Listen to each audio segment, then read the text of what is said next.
সময় থাকতে থাকতেই বাবা মাকে মূল্যায়ন করতে শিখুন। একটা সময় পর আপনার মা আর আপনাকে ফোন করবে না।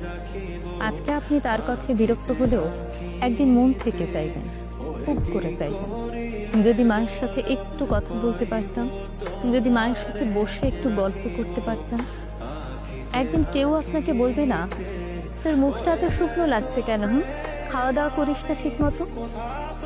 একদিন আপনার দৈনন্দিন ভুল ত্রুটিগুলো ধরিয়ে দেওয়ার জন্য, আপনাকে শাসন করার জন্য এই পৃথিবীতে কেউ থাকবে না। প্রবাসে যাওয়ার জন্য বা বাড়ি থেকে দূরে যাওয়ার জন্য যখন আপনি বের হন, বিদায় বলার পরেও যতক্ষণ না আপনি অদৃশ্য হন ততক্ষণ পর্যন্ত একদিন আর কেউ দাঁড়িয়ে থাকবে না, আঁচলে নিজের চোখ মুছবে না। আপনার মা যে রুমে আপনার জন্য আপনার পছন্দের খাবারটি নিয়ে বসে অপেক্ষা করতেন, একদিন সেই ঘরটা আপনার কাছে ভীষণ খালি মনে হবে। একদিন আপনার জন্য নিঃস্বার্থে নিজের সবকিছু বিসর্জন দিয়ে দিতে পারে এমন কেউ থাকবে। একদিন তাদের কণ্ঠ নীরবতায় বিলীন হয়ে যাবে, হাজারো ডাকলেও আর সাড়া দেবে না। সময় বড্ড নিষ্ঠুর, জানেন? সময় কারোর জন্য অপেক্ষা করে না। তাই সময় থাকতে থাকতে নিজের বাবা মাকে মূল্যায়ন করতে শিখুন।